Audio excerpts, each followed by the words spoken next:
everyone, and welcome to the very first quad show of the year. We are starting off with a brand new format, with a brand new talk show, but the same old name. So I'm Tiffany, and I'm joined here with Joshua Fat Quest. Some of you know me by Fat Guys. Hello. So I am the content manager here at CSL, and Josh is our amazing show host. But this talk show will just go over a lot of stuff collegiate, a lot of stuff for particular games, and we'll have an interview later, so be sure to stay tuned for that. But so what's been going on in the gaming world recently? Well, Kingdom Hearts 3 just dropped. That's really exciting for everybody. If you're talking about just global, in all-around gaming industry, yeah, Kingdom Hearts 3 just dropped. I have never played Kingdom Hearts. I'm an anomaly on that one. I feel like I feel like I should have played it by now. It's everything that I like. I like Final Fantasy. I like Disney.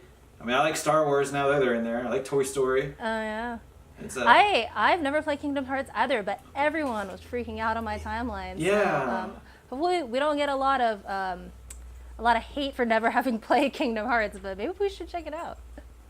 Yeah, no, I want to. I love RPGs. Like I said, it's everything I want. I just never. I don't know. I was probably just a kid, and I didn't have money to buy it, honestly. And that's probably where that venture ended. Yeah. Other than that, what else is going on in the gaming world? Are there any other new games? Well, for those fighting game enthusiasts, Genesis is this weekend, so that's pretty big. I know everyone's kind of hyped about, and not only Genesis being one of the bigger, tournaments coming up for Smash especially, but Ultimate, one of the big Ultimate tournaments coming. So yeah, there's a lot of really Ultimate. Exciting. Yeah, there's a lot of Ultimate tournaments actually springing up, but I guess that's typical because it's a new game, and I mean Smash tournaments are always a thing springing up all around. I have friends that kind of frequent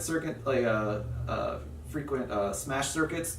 And apparently there's circuits in every major city that they just kind of do their own thing. Yeah, I'm not super familiar with it, but from my understanding, there are a lot of small grassroots fighting game circuits in general, because I know a lot of them don't really cater over to the esports scene. I know Bandai kind of is, even though they're not really a developer, they're a publisher. But I know that with Dragon Ball FighterZ, they're catering to it a little bit, and Nintendo is starting to take kind of a notice. And well, I want to say notice. I think they already have, but they're starting. They're starting to actually be more proactive with it. So they're still very grassroots. So these I like that whenever I go to these fighting game conventions, like Evo's here in Vegas. Even though Evo is really huge and there's a lot of star power there, even wrestlers, because I'm fun fact, giant wrestling fan. There's a lot of wrestlers there, and even Evo seems a little kind of grassroots, just kind of a little dirty about the way they go about things, as far as a group of people putting crap together. It's really good. Of course, fighting games have always been grassroots, which is really fun. Genesis is another one of those. I believe it's a super major with the Smash scene. So. I believe it would be the first major with Ultimate. So, pretty exciting stuff. But speaking of Smash, did you know that the CSL Smash circuit has started? So we have Ultimate and Melee starting this semester. There was already one tournament, and there's another one this weekend. Yeah, I actually researched a little bit of it over the weekend, because I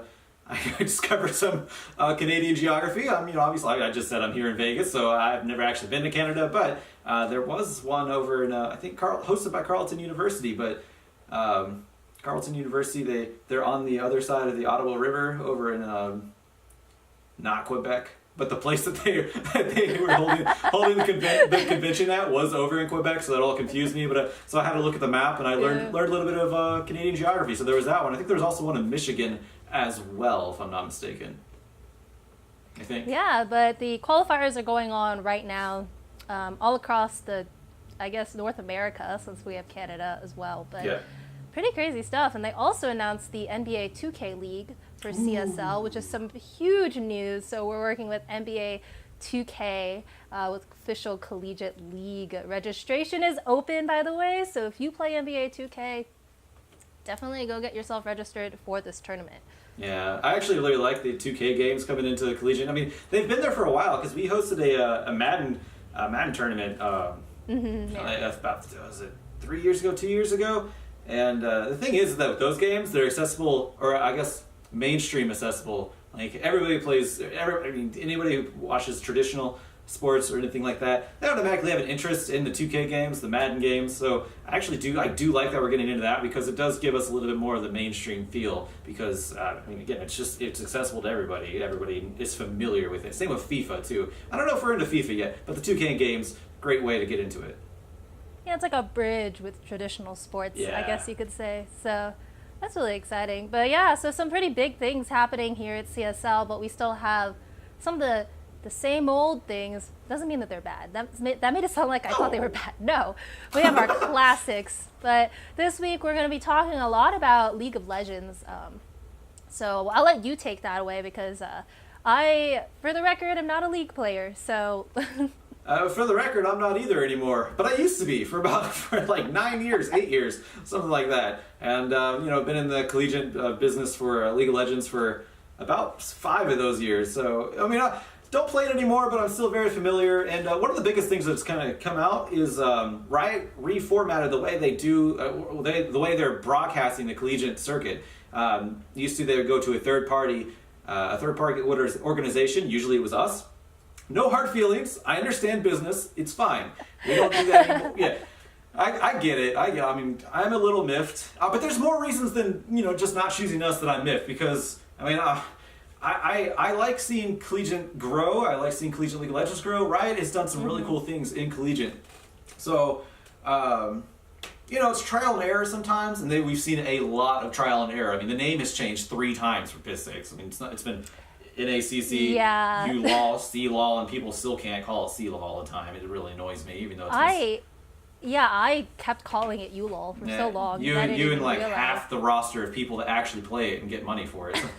So what are you going to do? So for people that are ignorant like me, what did they change about the broadcasting besides not having, third parties do it? So yeah, so what they've done is, and a great way to get me back on track, because I do go off on tangents. So what they're doing now is similar to what NCAA does, where they have local broadcasts from schools. Say take Boise State for instance. Boise State have their own set of broadcasters. They have their own stream that they set up within the school themselves. No longer, like I said, they don't go to a third party to broadcast games from, say, Boise State. And that's the same all across the country. Maryville has their own. Columbia College has their own. I mean, you get the idea. Every school is... So each school is responsible for broadcasting their own games? Yeah, exactly, yeah. It's good and bad, because that gives a lot of opportunity for the students. Because, there's a lot of students... I mean, obviously esports is prevalent in college now. There's a lot of students that want to get practice at this sort of thing. They want to broadcast. They want to do production. They want to do tournament organizing. They want to do all sorts of that, all that sort of thing. Like graphic design, even. We have graphic designers for that. Marketing, even if you want to do it within your school and try to get it out more widely accepted within your school. There's a lot of advantages to students to be able to get experience that way, that, having a third-party organization kind of took away from that. Now, I mean, students could always do it anyways. Miami University's, I've watched their stream before, because they had a prominent game on it at times last year while we were doing our stream, and I went back and watched it. So there were still opportunities for them, but now they're more encouraged, which is, again, good for the students. Now, on the flip side of that, you take a really small school, like, we'll just say, Guelph College. You ever heard of Guelph? Yeah. Okay. I have not, but I have, mostly just from the the instance of trying to figure out how to pronounce the name. Yeah. The thing is that, like, not many people have heard of Guelph, and if they have, obviously, they're not looking too deep into it. Now, the thing is, we've had them on our stream. We actually last year during our bracketology, we kind of hyped them up because they were doing uncharacteristically well in the tournament. I mean, they did fall eventually, but they made it quite far for a school that was essentially a no-name in the collegiate business, the collegiate industry. I shouldn't call it business. The collegiate circuits. And, we shed some light on them. I know who Guelph is now. I hope everyone who watched that stream last year did. Yeah. And now I don't know if Guelph has that opportunity to really get their name out there. There's a lot of schools around there since again collegiate is prevalent in college. Collegiate esports is prevalent in school now. It's still not mainstream or anything by the means. Like there's still a lot of schools not accepting it. Or taking it under their wing, and some of those smaller schools, they depended on third-party organizations to get their name out there, to get a little bit of big game feel, be put on stream where anybody can come by and watch, be tweeted out, be shouted out on Twitter. That's kind of all been kind of swept under the rug, which is unfortunate for those small schools. But again, it's give and take. Opportunities are there for students, but now it's harder to get their name out there sometimes, unless you're a big school that's already established yourself, like Columbia College. And I say big school as in the collegiate League of Legends scene. Obviously, lots of resources. Resources for esports. Yeah. Columbia College is like the size of a block. It's not very big, but they are relatively known in the collegiate esports scene. Yeah, and I agree with what you're saying, because I definitely agree. Like when I was in college, I did a lot of my own broadcasting things, like to like nobody. But like, that you do get a lot of experience just on my own, not even with an organization, learning so much. Getting to flex graphic skills and things like that, which is it's a really big, it's really good experience. But yeah, it does kind of take it away from the schools that can't do those things. I mean, I guess like there is a takeaway where like a lot of people can stream now, but there's a certain amount of legitimacy gained by having like a broadcast. Yeah, it's really interesting. Yeah, like I said, it's give and take. And Riot, they're trying out something new, and again, they're not opposed to experimenting, which I appreciate, because now's the time to do it, because there's really no other competition. Riot's actually really good with their collegiate system, because Valve, they barely give a crap. We already talked about the grassroots of the fighting game community. They barely care. EA has taken notice. Even Bethesda had a collegiate Quake tournament that was giving away a substantial amount of money for. Last summer. Yeah, so actually, when I mentioned earlier that I wasn't a League player, I was actually a Dota player for many years. Yeah. So I do have a little bit of insight about like how Valve is involved with a lot of their games. And for one, I will say that Valve, I don't know if you know this, but Valve has two different sections within their company, like that do CSGO and Dota, and that's why they seem so different from each other. The way they do esports is because they are like completely different. They don't have like one esports division. But they tend to be kind of hands-off. They kind of, besides getting involved in things like, TI for Dota specifically, like they really didn't get involved until, a couple of years ago when they even started doing the majors. And now they have the whole DPC. So they're getting more involved in the pro Dota scene now, which is kind of interesting, which is very different from Riot, who has like basically owned their esports scene. Yeah. The entire time. So I'm curious but I don't know. The problem is that I don't think that Valve is trying to get too involved. They're kind of trying to get involved in a not involved way. So I know we're talking about League, but just to give you an insight on the DPC, the Dota Pro Circuit, they basically have a series of majors and minors now, which it used to not be that way. They only controlled and had any real say in like a TI. And now events can apply to be a minor or a major, and they have to meet certain requirements, and then you can get points, and that goes towards qualifying for TI. Because qualifying for TI used to be a very mystical, like, internal process, and so they're trying to make it point-based, which is why they created the DPC. Gotcha. But the thing is that they didn't even create, really, now they've kind of gone a little hands-off. Like, they don't even make their own majors. They basically contract them out. They say, bless you, small, event, you are now a minor. So I don't think that Valve is going to get more involved into collegiate, but I think it's very interesting to see like the difference in two different scenes that basically kind of have the same base. I don't want to say they're the same. They're not the same, but like grow one with a lot of like publisher input and one with not a lot. Sorry, I got off on a tangent there about the Dota Pro Circuit, but no, it's great to compare, because like I said, Riot's doing a lot of good things that are right, and yeah, I don't really have much to compare, because obviously I don't really play too much else. Ubisoft is starting to take notice with Rainbow Six, but they're just trying to get their regular pro scene launch, get going better than than it was before. So there's they're taking their time with their collegiate scene. I mean, Blizzard, bless their hearts, they have TESPA, but they just shut down Heroes of the Storm, so you can't really rely on them as much as you could before. And again, bless their hearts, because I don't know what they do with StarCraft. I know we've had StarCraft for a long, long time, but they're focusing a lot, I think, on Overwatch now and Hearthstone. But yeah, I know we have StarCraft, but I do agree that having the publisher be involved with something so like even within esports, Collegiate is a little bit of a fledgling child.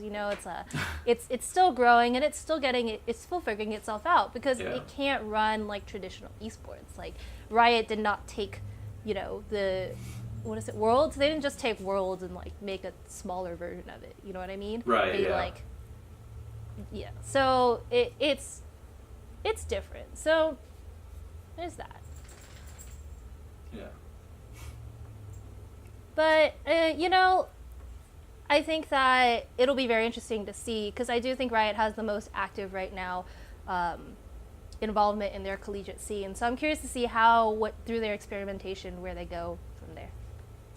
Yeah, same here. And like I said, I'm happy they're doing it, because it's the time to do it. Because if they do it later, when there are other developers more established, then it might bite them. But for now, I'm all right with what they're doing. And like I said, wasn't keen on being cut out of their broadcast, but that's again, no hard feelings. That's just business. Speaking of League of Legends and kind of going back to CSL, we still obviously CLOL preseason is over with CSL, but we do still have two JV divisions going, and we're definitely still covering League of Legends here, so don't forget to check that out. But for now, we do have an interview. Yeah. I believe. Well, yeah, you are right. And actually, I should probably preface this. I forgot. So there's a couple things. I forgot to turn the recording on about 20 seconds in. So you're gonna see the question I asked. This is with ChadSmeltz. You might not hear his name in that, but it was ChadSmeltz of Harrisburg University. He is the new esports director at Harrisburg University in Harrisburg, Pennsylvania. One of the biggest. I guess one of the biggest schools coming up that hasn't actually participated in CLAW, but is having a lot of hype behind them. He threw a festival, and I talk about the festival in there called HughFest, to get the name out there for his esports team, and it worked out really well. And like I said, we're gonna bring it up about, like I said, 20 seconds in. It's me asking who he is, where he came from, because he came from the pro scene before, and it's him giving the explanation about where he came from as far as some of the teams that he's been with. And then we go from there pretty flawlessly. Take off my glasses about 2 minutes in, because you can see reading lights. But other than that, it's a pretty damn good interview. All right, let's head to that. American LCS team, Team 8. So I coached that for one split, and then I was the general manager for Team Energy and then Phoenix One before having the opportunity to build the collegiate program at Harrisburg University. That's awesome. So going to Harrisburg University, obviously it's a collegiate podcast. We're going to be talking a lot about that. How did you get into how did you get your foot in the door for Harrisburg University? I actually worked with you at HughFest, the inaugural HughFest over in Harrisburg University, the one that you actually threw, and we're going to talk about that a little bit too in a second. But how did you get your foot in the door for getting into collegiate? What gave you the idea that collegiate was what you wanted to do? So my background, obviously everybody has their own in-game name. Mine is history teacher. So I've always had an interest in education. And I was working as a high school history teacher for a very short period of time. And I enjoyed helping people. I enjoyed teaching people things. That's why I enjoyed coaching too. And as I was in the pro scene doing more stuff with managing, I realized that collegiate had been out for a couple of years at that point. I think about 3 or 4 if it was RMU and a couple other schools. But I could tell that it was finally getting to a point where collegiate was being taken a little more seriously by developers as a whole. It was getting fleshed out a bit more. More schools were willing to join. And you could tell that there was the infrastructure was starting to get built to do so. So it was kind of cool to think that, hey, I would love to create a program from scratch and kind of put my mark and my vision on how to build every aspect of the program, from recruiting to events to the practice space to the education and just all across the board. And to me, that was actually a little more appealing than doing some of the pro stuff. The pro stuff was really rewarding in other avenues. And it's something that I really enjoyed. But I kind of wanted a different challenge that revolved around education, and that I was almost completely responsible for better or for worse. And that's one of the reasons why I reached out and asked a couple of people if there was anything that resembled that. I wouldn't have made the jump if I didn't think it was a really great opportunity, because I didn't want to force it.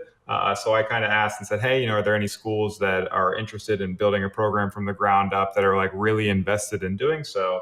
And I had one person reach out and say, yeah, there's actually one that kind of fits that bill. And it's located in Harrisburg, Pennsylvania. And I was like, are you serious? I was like, I was born in Harrisburg, Pennsylvania. I was like, how? Yeah. So I was like, how would I not know that? And so it was really weird it was surreal to see that happen. Yeah, I did not know you. So anybody in esports, I always picture they're from California, even though I'm not from California. I don't know why, but it's just the big culture over there. Did that make the choice easier? Because I would assume there's there's a plethora of colleges, because a lot of the smaller colleges are actually getting into collegiate esports, because they don't have to build a stadium, they don't have to build a field, they don't have to do any of that, they don't have to have an entire, traditional collegiate athletic program like football or basketball, where it's just so huge that's kind of what the school identity is about. That's why some of the smaller schools are getting into it. And I would assume, obviously correct me if I'm wrong, I would assume Harrisburg University wasn't the first choice, but or wasn't the only choice. Was being a hometown, your birthplace, kind of the deciding factor, or what pushed you towards there over some other school? So it wasn't a deciding factor, but there was definitely something cool about the idea of being go back to where I grew up and build something from scratch and have people be able to say, holy crap, this person grew up around this area. Yeah. And it's an area where typically people would leave to go other places. So to be able to build something, even on top of that, where people can say like, oh, this is like a positive net influence on the city of Harrisburg and on the community as a whole and things like that. And people are starting to see that more and more as the program continues. That is pretty cool. But I didn't pick it just because of the location or anything like that. I did it because when I talked to the president of the university, he completely supported the entire idea. He's actually a gamer. He's a huge Civilization player, and I play a lot of Civilization. So I talked to him about that, and he knew his shit, and it was pretty cool to kind of talk about that. But it was cool to see like that there was so much support from the top down. And when you're building a program, usually some presidents will be on board, but to see him be so invested in it and be serious about it, that gave me a lot of security and a lot of confidence in the fact that I would be able to kind of start the program how I wanted to. Awesome. So, continue the story. You are now at Harrisburg University, the director of esports there. And is that your official title, director of esports? Yep, that's it. So you're director of esports. How do you go from the school doesn't have anything yet? You're hired. Like, how did you go out scouting one players? Also, I don't know if you designed the facility, or how did you go about creating the facility that they have now? Yeah, so there's a couple of different things. Recruiting, I was not the person just recruiting by myself, so I will never take credit for that. That would be silly to do otherwise. But to be able to recruit and have them say, for one, they basically said, if you want to do international, you're more than welcome to do that too. We have a visa office where we can take care of visas, assuming, they're from a country where the United States lets that happen. So that was kind of cool to hear that from them. But be able to do recruitment across 3 games in League, Overwatch, and Hearthstone, and be able to look for players that were not only really good, but then also just to see their personalities, to see their education and their grades, and do all of that from scratch was honestly a ton of work. And it was kind of cool to see like what things we did right, and then obviously what things we could do better in the recruitment, and then changing that for the next semester. So that was actually really hard, and that was a lot of work, and it was a large part of getting the program started up in fall of 2018. But I've been here for exactly a year now, so it's kind of cool to see how far the program's come. And then the varsity training space, we had a room to work with. We have about 30 computers in there for reference. And it was kind of weird to start with a room that was totally blank, that wasn't used for anything like this, and to say, okay, what do we want to create from scratch? And there was a couple of things that, like we wanted to add, but we couldn't because of like building constraints and things like that, like architecture, like way beyond my pay grade, like that I don't know anything. I'm not an architect. I don't know anything about. But it's more just like me asking, like, can we do this? And they're like, yeah, we could probably do that. So there's a lot of those kinds of questions. So obviously I didn't draw up the blueprint or anything like that, but there was definitely a lot of things that I knew that I wanted for my time in the professional scene. Okay. And again, just going to continue it. So you've established that you've built the curriculum. You've built the program there, and now you want to get it out and get the word out. So I haven't seen anyone to go be this ambitious about it, but you throw an entire festival, HughFest, Harrisburg University Esports Festival, and it had live bands on the street, and then the actual tournament going on inside. And when you brought a lot of talent in to help out, that was an incredible time. How did you go? How did you conceive that? Was that your first idea? And like, is the payoff there? Like, are you seeing the results come in now? Well, I will say that I have to give credit to where credit is due. The president and the chief of staff at Harrisburg University pretty much pushed me to be as aggressive as we can within what makes sense.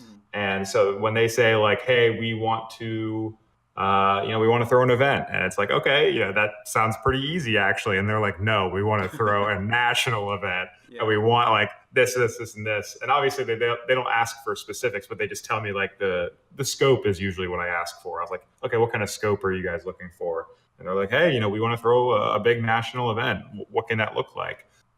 So I didn't straight shoot into the music idea, but I think that combining the music was a fun way of doing it. I think that it had really cool positives. And then obviously there were things that, since anybody who throws an event, especially me, because that was my first time throwing a big one like that on a national scale, there's so much I need to do for next year's that like I want to change and that I want to do better. So it's something that we're still talking about and figuring out the details for. But I feel like overall it was really successful. I think the coolest thing of the entire festival for me from the esports side was to go into the Whitaker Center's Sunoco Theater, where we held the finals for League of Legends and Overwatch, and it holds about 700 people, and it was completely full, and there were people in there on like standing room only. That was so cool to kind of feel like, okay, we did something right here. Like everybody's here, everybody's watching. Half the people don't even know the game, like, but they're here and they want to learn. They want to know more about esports. They're bringing their kids, and I'm just like, this is so cool, and that made me feel really happy. Yeah, that's pretty much cultivating the future at that point. That's amazing. With that, and I watched the entire Overwatch series between Harrisburg and Maryville. That was really intense, and I want to talk about. Oh, it's so fun. Yeah, and I do want to talk about that because Harrisburg University, and just from your perspective, Harrisburg University, they came in second in both Overwatch and League of Legends. What do you do? Yep. What do you do as a director? I know it's not solely you because you have coaches, you have analysts, things like that. But what do you look at to try to get first place next time? Well, we talk crap on the other teams first that we lost to. But no, it's kind of, there's a couple good and bad things. Coming second actually was very humbling, I think, because the players really, really wanted to win. It's a home field event.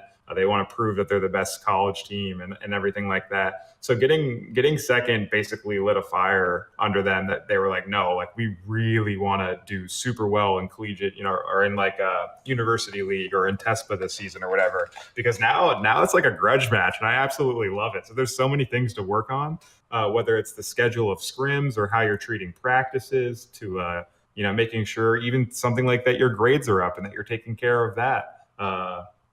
So that way you can, practice as much as you need to. And there's a lot of things that need to change in order to consistently get first and consistently be good. And now we have two really great coaches in Joe Meister and X Special for Overwatch and League of Legends. And then we have Freshka at Hearthstone doing the same thing for them. And it's really cool to have a coaching crew like that.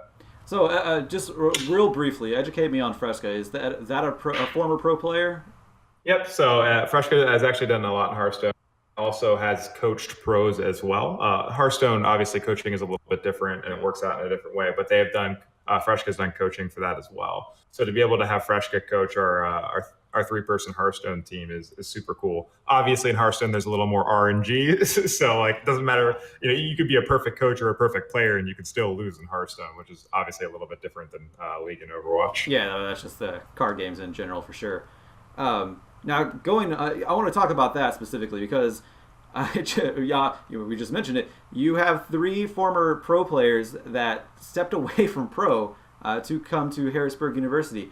How did you go about doing that? Because obviously they gave up a lot, but they're also gaining a lot because, and I don't know if any of them are going to college there or if they're just hired to do this, but that's a pretty big step that you don't normally see. Like you do see coaches like Jim Harbaugh going from the Niners to Michigan. Obviously that happens, but it's still kind of a special thing and not something we've seen in collegiate esports to a huge degree yet. How did you go about convincing them to do that, or was it relatively easy? Using my charm and goodwill. No, it's one of the things that we wanted to do is I talk to people about it and talk to them about the initial job and explain things. And it's one thing to talk about it and say like, hey, this program's great. Like, let me tell you why.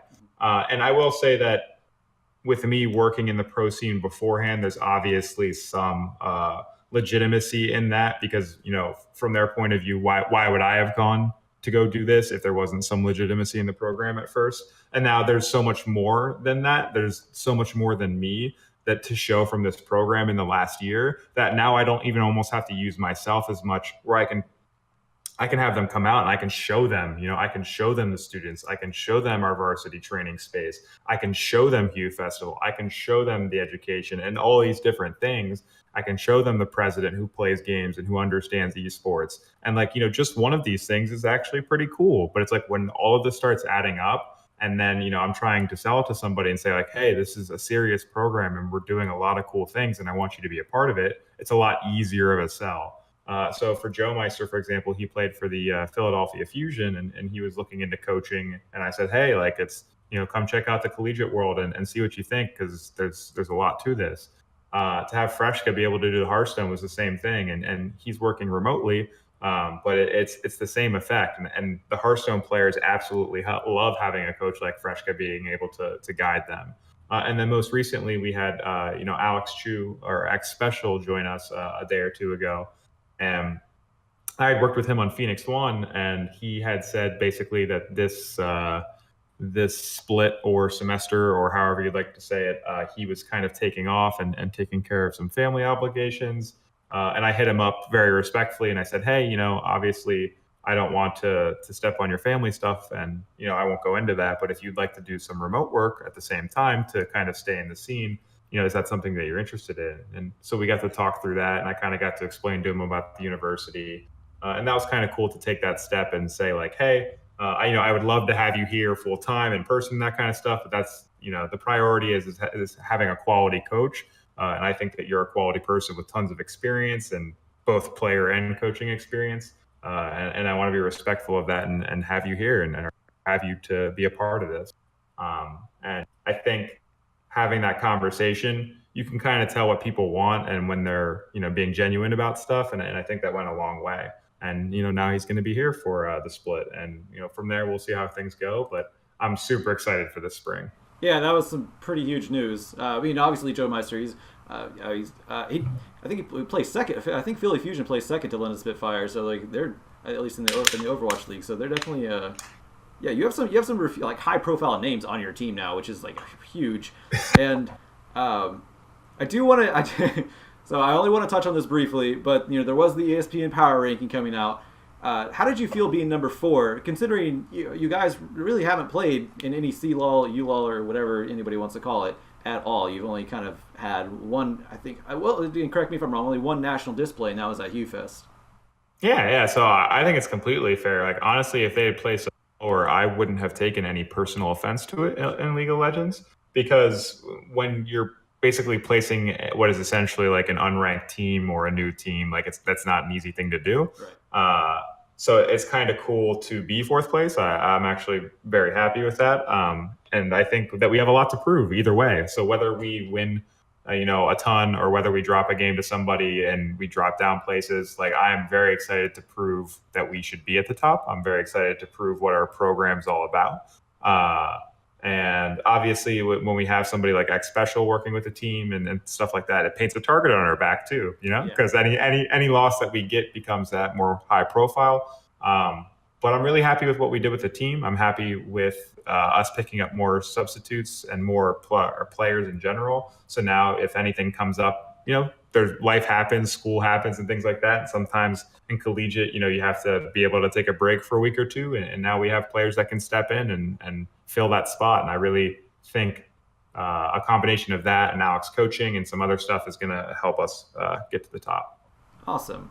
All right, so I want to do a word association where I just say a word and you give a brief, one or two sentences on how you feel. Sounds good? Yeah, sounds good. All right. Maryville University. Eggplant emoji. All right, fair enough. You got me on. I love you, Dan. I love you, Clark. Yeah. UCI. My overview of esports class that I do. Yeah, because you actually teach that. We didn't really touch too much on that because Harrisburg is such a prominent thing now. But yeah, you actually do have. You still teach that as well. Yep. Yeah, it's a remote class that I'm doing right now. So I'm looking at Harrisburg to get something started that's similar, so that way I can do that. Awesome. All right, C-Law. The grounds for breeding new talent. Okay. I'm looking forward to seeing collegiate programs grow further to the point where, it's not like you can't get out of it's like if you don't make academy, you have to go to collegiate. I'm looking forward to seeing like 17, 18-year-old players coming up through C-Law. Okay. Columbia College. The Campus Clash tournament that is going to be coming up this spring. I'm looking forward to seeing how that goes because that's a grudge match since we lost to them in HuFest finals. Yeah, April 5th and 6th, I believe, yes. I think so, yeah. HuFest. Looking to get first place anytime if we have our next. Well, okay, that was a better response than I figured because, like I said, when I was at HuFest, it was so hard to talk to you because you were just running around nonstop. So. Oh my God, I was like I was a ghost at HuFest. Like I was literally, it was the perfect mix of awful and great, Yeah, no, that was a better response than I was expecting because, whenever I was thinking stressed, just anything along those lines. So. Mainlining caffeine is that the phrase? Fair enough. All right, Chad. I think that's going to be it for now, man. I really appreciate your time. Thank you very much for joining me. Yeah, no problem. I'm happy to. And have a good night. You too, man. Good luck in the CLOL, Overwatch, TESPA, Hearthstone. I think that's TESPA too. Good luck in all that, man. You've been doing a great. Honestly, you've been doing a great job, and it's really awesome seeing what you've built over there. I appreciate the kind words. Thank you. No problem, man. Have a good night. You too. So yeah, that was the interview with ChadSmeltz. He's a really down-to-earth guy. He has a crap ton of experience, and that's his first big festival he's ever thrown. I think that's his first festival in general, so that was a lot of pressure, but he followed through. And like I said, whenever I talked to him at HuFest, he really was a ghost. He was running around. The most thing I wanted to make sure I was doing is just be in position and make sure I did not cause him any more stress because that guy looked so stressed. But it seemed to turn out really well. A lot of hype around his school, and again, he has X Special as his coach now for League of Legends. So that guy, the whole team is looking to be at least a top 4 in the Collegiate League of Legends series. Oh, well, definitely looking forward to seeing what comes out of Harrisburg, but. Yeah. Unfortunately, we're reaching the end of our show today, but just a few quick reminders and a surprise announcement. But don't forget to sign up for the NBA 2K League if you would like to play in it. Also, we have been working on a very special project here for quite a while, or I have. Yes, not me. So we've we've been working on a documentary about the San Jose State University Esports Club. So we have a special teaser trailer, which we're going to show now.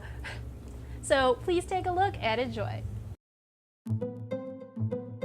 San Jose State University. Sergio's dream from San Jose State University. San Jose State! You know, maybe this is the start of, you know, the standard of gaming culture at San Jose State in the future.